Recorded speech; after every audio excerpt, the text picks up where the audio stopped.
Welcome to Sangeetha cooking. ಇವತ್ತಿನ ಒಂದು breakfast recipe ಪುದೀನ ಪಲಾವ್ನ ಹೇಗೆ ಮಾಡೋದು ಅಂತ ತಿಳಿಸ್ಕೊಡ್ತಾ ಇದ್ದೀನಿ. ತುಂಬ ಸಿಂಪಲ್ ಆಗಿರುತ್ತೆ. ಕುಕ್ಕರಲ್ಲೇ ಕೇವಲ 10 ನಿಮಿಷದಲ್ಲಿ ಇದನ್ನು ಮಾಡ್ಕೋಬೋದು. ಬೆಳಗಿನ ಬ್ರೇಕ್ಫಾಸ್ಟ್ಗಾಗಿರ್ಬೋದು, ಇಲ್ಲ ಲಂಚ್ ಬಾಕ್ಸ್ಗೂ ಕೂಡ ಕಟ್ಕೊಡ್ಬೋದು. ತುಂಬ ರುಚಿಯಾಗಿರುತ್ತೆ, ತುಂಬ ಸಿಂಪಲಾಗಿ ಮಾಡ್ಬೋದು. ಬನ್ನಿ ಇದನ್ನು ಹೇಗೆ ಮಾಡೋದು ಅಂತ ನೋಡೋಣ. ಫಸ್ಟ್ ನಾವು ಮಸಾಲಾನ ರುಬ್ಕೊಳ್ಳೋಣ. ಇದಕ್ಕೆ ನಾನು ಒಂದು ಮಿಕ್ಸಿ ಜಾರ್ಗೆ ಒಂದು ಸ್ವಲ್ಪ ಚಕ್ಕೆ ಮತ್ತು ಲವಂಗನ ಸೇರಿಸ್ಕೊಂಡಿದ್ದೀನಿ. ಹಾಗೆ 1 ಗಡ್ಡೆಯಷ್ಟು ಬೆಳ್ಳುಳ್ಳಿನ ಕೂಡ ಸೇರಿಸ್ಕೊತಾ ಇದ್ದೀನಿ. 1 ಇಂಚಷ್ಟು ಶುಂಠಿನ ಸೇರಿಸ್ಕೊಂಡು ಹಾಗೆ ಒಂದು ಅರ್ಧದಷ್ಟು ಈರುಳ್ಳಿನ ಸೇರಿಸ್ಕೊತಾ ಇದ್ದೀನಿ. ಜಾಸ್ತಿ ಹಾಕೊಳ್ಳೋಕೆ ಹೋಗಬೇಡಿ. ನಾನಿಲ್ಲಿ 1 ಕಪ್ಪು ರೈಸ್ಗೆ ಮಸಾಲಾನ ಪ್ರಿಪೇರ್ ಮಾಡ್ಕೊತಾ ಇದ್ದೀನಿ. ಹಾಗೆ ನಾನಿಲ್ಲಿ ಖಾರಕ್ಕೆ 4 ಹಸಿಮೆಣ್ಸಿಕಾಯನ್ನ ಸೇರಿಸ್ಕೊತಾ ಇದ್ದೀನಿ. ಒಂದು ಸ್ವಲ್ಪ ಕೊತ್ತಂಬರಿ ಸೊಪ್ಪನ್ನ ಸೇರಿಸ್ಕೊಂಡು ಹಾಗೆ 1 ಹಿಡಿಯಷ್ಟು ನಾನು ಇಲ್ಲಿ ಪುದೀನ ಸೊಪ್ಪನ್ನ ಸೇರಿಸ್ಕೊತಾ ಇದ್ದೀನಿ. ಈಗ ಪುದೀನ ಸೊಪ್ಪನ್ನೆಲ್ಲ ಸೇರಿಸಾದ್ಮೇಲೆ ಸಣ್ಣದಾಗಿ ರುಬ್ಕೊಳ್ಳೋಣ. ನೆಕ್ಸ್ಟ್ ನಾನಿಲ್ಲಿ ಕುಕ್ಕರ್ಗೆ ಒಂದು 3 ಸ್ಪೂನಷ್ಟು ಎಣ್ಣೆನ ಸೇರಿಸ್ಕೊಂಡಿದ್ದೀನಿ. ಹಾಗೆ ಒಂದು 2 ಸ್ಪೂನಷ್ಟು ತುಪ್ಪನ ಸೇರಿಸ್ಕೊತಾ ಇದ್ದೀನಿ. ತುಪ್ಪ ಸೇರಿಸೋದ್ರಿಂದ ಪಲಾವ್ ತುಂಬ ಚೆನ್ನಾಗಿ ಬರುತ್ತೆ. ಇವಾಗ ಇದಕ್ಕೆ ನಾನು ಮರಾಠಿ ಮೊಗ್ಗು ಮತ್ತು ಅನಾನಸೂನ ಸೇರಿಸ್ಕೊಂಡಿದ್ದೀನಿ. 2 ಪಲಾವ್ ಎಲೆನ ಕೂಡ ಸೇರಿಸ್ಕೊತಾ ಇದ್ದೀನಿ. ಇದಕ್ಕೆ ಇವಾಗ ನಾನು ಸ್ಲೈಸಾಗಿ ಕಟ್ ಮಾಡಿದಂತಹ 2 ಮೀಡಿಯಮ್ ಸೈಜ್ ಈರುಳ್ಳಿನ ಸೇರಿಸ್ಕೊಂಡು ಚೆನ್ನಾಗಿ ಫ್ರೈ ಮಾಡ್ಕೋಬೇಕು. ಐ ಫ್ಲೇಮಲ್ಲಿ ಇಟ್ಕೊಂಡೆ ಈರುಳ್ಳಿ ಕಂಪ್ಲೀಟಾಗಿ ಫ್ರೈ ಆಗೋವರೆಗೂ ಫ್ರೈ ಮಾಡ್ಕೋತೀನಿ. ಈರುಳ್ಳಿ ಎಲ್ಲ ಬಣ್ಣ ಬದಲಾಗೋವರೆಗೂ ಕೂಡ ಇದನ್ನು ಫ್ರೈ ಮಾಡ್ಕೊಳ್ಳೋಣ. ಕೈ ಬಿಡ್ದಾಗೆ ಫ್ರೈ ಮಾಡ್ಕೋತಾ ಇದ್ದೀನಿ.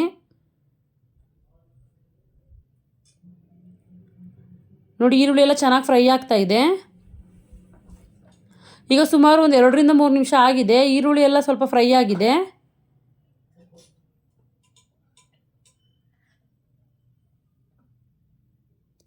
ಈರುಳ್ಳಿ ಎಲ್ಲ ಕಂಪ್ಲೀಟಾಗಿ ಫ್ರೈ ಆಗಿದೆ. ಇವಾಗ ಇದಕ್ಕೆ ನಾನು 2 ಮೀಡಿಯಮ್ ಸೈಜ್ ಟೊಮೊಟೊನ ಕೂಡ ಸೇರಿಸ್ಕೊತಾ ಇದ್ದೀನಿ. ಟೊಮೊಟೊನ ಸೇರಿಸಾದ್ಮೇಲೆ ಐ ಫ್ಲೇಮಲ್ಲಿ ಇಟ್ಕೊಂಡು ಇದನ್ನು ಕೂಡ ಸುಮಾರು ಒಂದು 3 ರಿಂದ 4 ನಿಮಿಷದವರೆಗೂ ಫ್ರೈ ಮಾಡ್ಕೋಬೇಕು. ಟೊಮೊಟೊ ಎಲ್ಲ ಕಂಪ್ಲೀಟಾಗಿ ಸಾಫ್ಟ್ ಆಗೋವರೆಗೂ ಇದನ್ನು ಫ್ರೈ ಮಾಡ್ಕೊಳ್ಳೋಣ. ನೋಡಿ, ಈಗ ಟೊಮೊಟೊ ಎಲ್ಲ ಚೆನ್ನಾಗಿ ಫ್ರೈ ಆಗ್ತಾ ಇದೆ. ಕೈ ಬಿಡ್ದಾಗೆ ಫ್ರೈ ಮಾಡ್ಕೋತಾ ಇದ್ದೀನಿ. ಈಗ ಸುಮಾರು ಒಂದು 3 ರಿಂದ 4 ನಿಮಿಷದವರೆಗೂ ಟೊಮೊಟೊ ಕೂಡ ಚೆನ್ನಾಗಿ ಫ್ರೈ ಮಾಡ್ಕೊಂಡಿದ್ದೀನಿ. ಕಂಪ್ಲೀಟಾಗಿ ಟೊಮೊಟೊ ಎಲ್ಲ ಸಾಫ್ಟ್ ಆಗಿದೆ. ಇವಾಗ ಇದಕ್ಕೆ ನಾನು ರುಬ್ಬಿಟ್ಕೊಂಡಂಥ ಪೇಸ್ಟ್ನ ಸೇರಿಸ್ಕೊತಾ ಇದ್ದೀನಿ.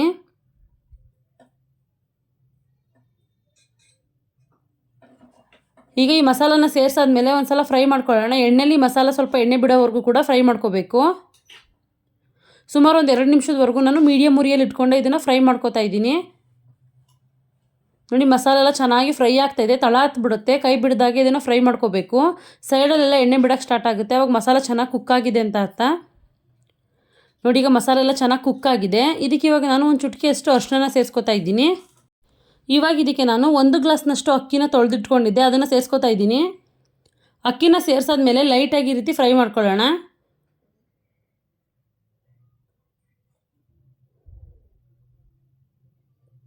ನೋಡಿ, ಅಕ್ಕಿ ಎಲ್ಲ ಸ್ವಲ್ಪ ಫ್ರೈ ಆಗ್ತಾ ಇದೆ. ಇವಾಗ ಒಂದು ಕುದಿ ಬಂದಿದೆ. ಇದಕ್ಕೆ ಇವಾಗ ನಾನು 2 ಗ್ಲಾಸ್ನಷ್ಟು ನೀರನ್ನ ಸೇರಿಸ್ಕೊತಾ ಇದ್ದೀನಿ. 1 ಗ್ಲಾಸ್ ಅಕ್ಕಿಗೆ 2 ಗ್ಲಾಸ್ನಷ್ಟು ನೀರನ್ನ ಸೇರಿಸ್ಕೊಂಡಿದ್ದೀನಿ.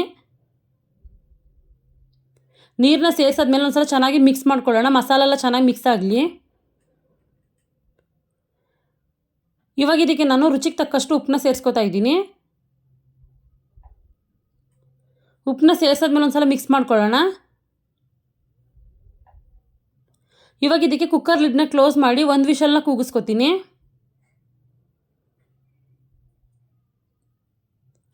ಈಗ ನೋಡಿ, 1 ವಿಷಲ್ ಆಗಿದೆ. ಬಿಸಿ ಬಿಸಿಯಾದಂತಹ ಪುದೀನ ಪಲಾವ್ ರೆಡಿಯಾಗಿದೆ. ಮಸಾಲ ಚೆನ್ನಾಗಿ ಮಿಕ್ಸ್ ಮಾಡ್ಕೊಳ್ಳೋಣ. ಮಸಾಲೆ ಎಲ್ಲ ಮೇಲೆ ಬಂದುಬಿಟ್ಟಿರುತ್ತೆ. ಚೆನ್ನಾಗಿ ಅನ್ನದ ಜೊತೆಗೆಲ್ಲ ಮಿಕ್ಸ್ ಆಗಲಿ. ತುಂಬ ರುಚಿಯಾಗಿರುತ್ತೆ. ತುಂಬ ಸಿಂಪಲ್ಲಾಗಿ ಕೇವಲ 10 ನಿಮಿಷದಲ್ಲಿ ಇದನ್ನು ಮಾಡ್ಕೋಬೋದು. ಬೆಳಗಿನ ಬ್ರೇಕ್ಫಾಸ್ಟ್ಗಂತೂ ತುಂಬ ಚೆನ್ನಾಗಿರುತ್ತೆ.